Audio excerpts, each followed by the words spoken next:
Hello guys! Welcome back sa Pangkabuhayan TV. To this video, pag-usapan natin ang tungkol po sa GSave, especially po sa Cebuana. Kawi-withdraw lang natin ang ating funds sa Cebuana na dapat papasok siya sa ating GCash account. Pero ang nangyayari, wala pong pumasok. So, ano ba dapat ang gagawin kung in case naka-experience kayo ng ganitong sitwasyon? Kailangan ba talagang mag-panic? Or ano ba ang respond nyo kung ganito po ang mangyayari sa inyo? Ganito kasi ang nangyayari sa amin several times na. Pero hindi naman kami nag-panic.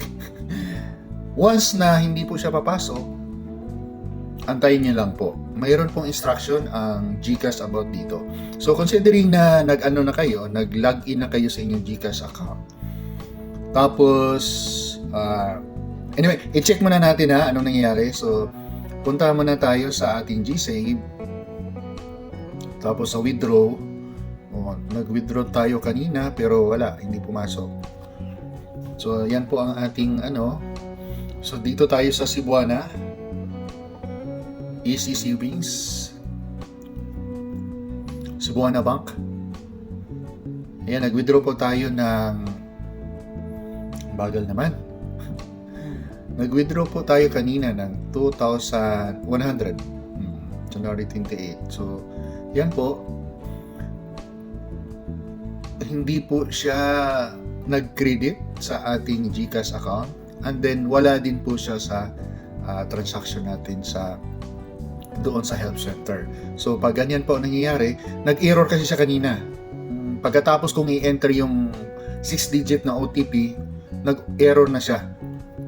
Tapos nung inulit ko, insufficient funds na daw. So nung tininan ko sa recent transaction, ito na nga, mayroon na nga na nabawas na 2,100. So balik tayo dito sa ating GCash account. Tapos dito sa ibabaw, makita nyo naman sa right side upper or upper right side, dito sa pinakaibabaw may help, di ba? I-ano nyo po yung help. Tapos tingnan nyo sa transaction, hindi po lumabas. Normally, lalabas naman po talaga yan dito. Kasi last 25, nag-add po ako ng 470 sa aking Cebuana.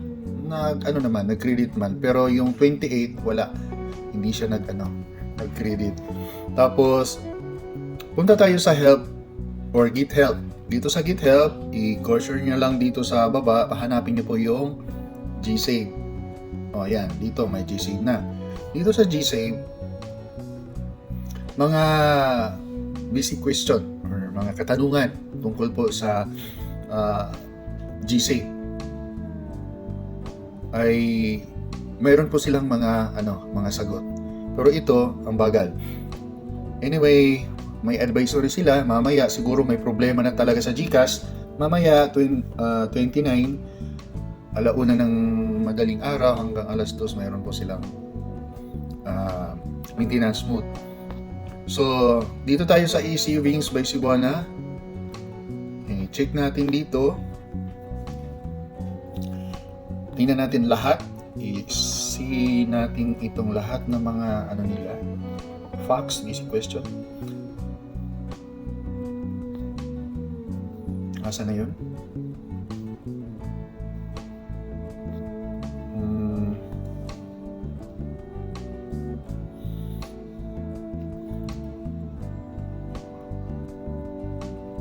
Dito, how can I withdraw? Saan na ba yun?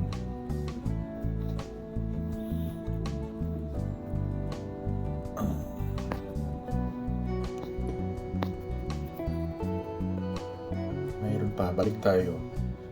Hindi ito ang pinasukan ko kanina.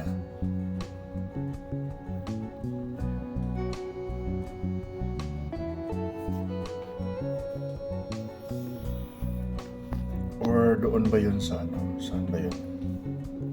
Dito pala. Dito natin siya hahanapin. Sa Get Help with GSave.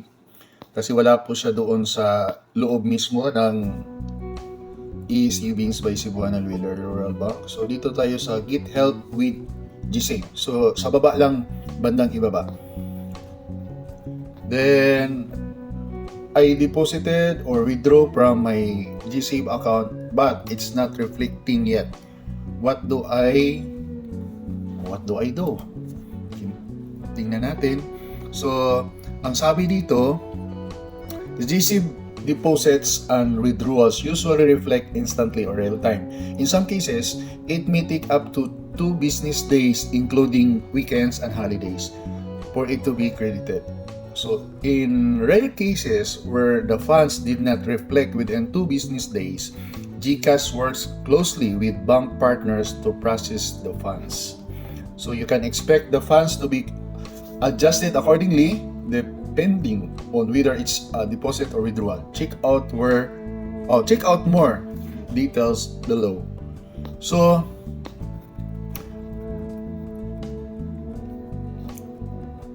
kung hindi siya real time, which is normally real time naman talaga at ilang beses na natin yan na experience, pero may mga times talaga na pumalpak or pumalya yung system ni GCash kasi wala namang 100% smooth sailing ang digital world. So mayroon talaga yung pagkakataon na pumalya. So ang kailangan lang ay mag-antay tayo ng 2 business days. 2 business days or 2 working days or 2 banking days. So, hindi kasama dito ang weekend, yung Sabado at saka Linggo at saka holiday. Kung nagkataon na kinabukasan holiday tapos the next day ay weekend, ayan, sa Monday nyo na yan or sa Monday na siya makikredit. Pag minalas ka pa, pagka Monday holiday uli, so sa Martes na. Yung mag-start yung 2 business days. Kunwari, ginawa niyo po yung transaction ay Friday, palagay na lang natin Thursday, ginawa niyo po yung transaction Thursday, tapos kinabukasan Friday holiday, then weekend Sabado at Linggo, tapos holiday na naman pagka Monday, so Martes na. Pero kung Huwebes niyo ginawa ang transaction, tapos kinabukasan walang holiday, so mag-start na yung counting sa 1 business days sa Friday. Then sa Monday ang pangalawa. Martes na papasok yun or mag-credit doon sa GCash account mo or sa bangko. It applies also similar sa mga bank transfer ng iba't ibang bangko through InstaPay. Kaya hindi na natin kailangan magpanik. Oo. Dati kasi dito makikita natin agad yung parang submit a ticket. Ngayon tinatago na nila. Kasi siguro ang dami ng reklamo. Pero makikita naman talaga nila yan sa system, sa backlog nila kung ano yung successful na transaction, ano yung hindi. So, imposible na hindi nila yan makikita. Dapat kung ano yung promise nila na 2 days or 2 banking days, papasok na agad yun. Kung hindi pa rin, so, saka na mag-submit ng ticket. Anyway, dahil sa tagal na naming nagnegosyo sa GCash, halos lahat ng klaseng error or mga floating funds at kung ano-ano pa man yan ay nasubukan na po namin. We started GCash business nung panahon ng pandemic. So I think mga more than 5 years, 6 years na. Malayo na po ang nararating namin dito sa negosyong to, kaya base po ito sa personal experience namin, yung mga sinishare ko dito sa Pangkabuhayan TV na channel.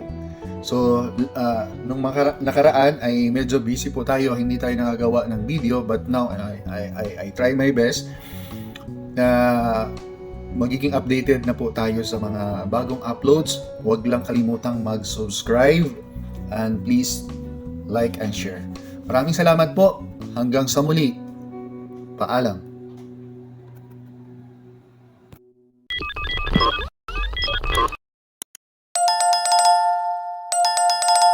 Bye.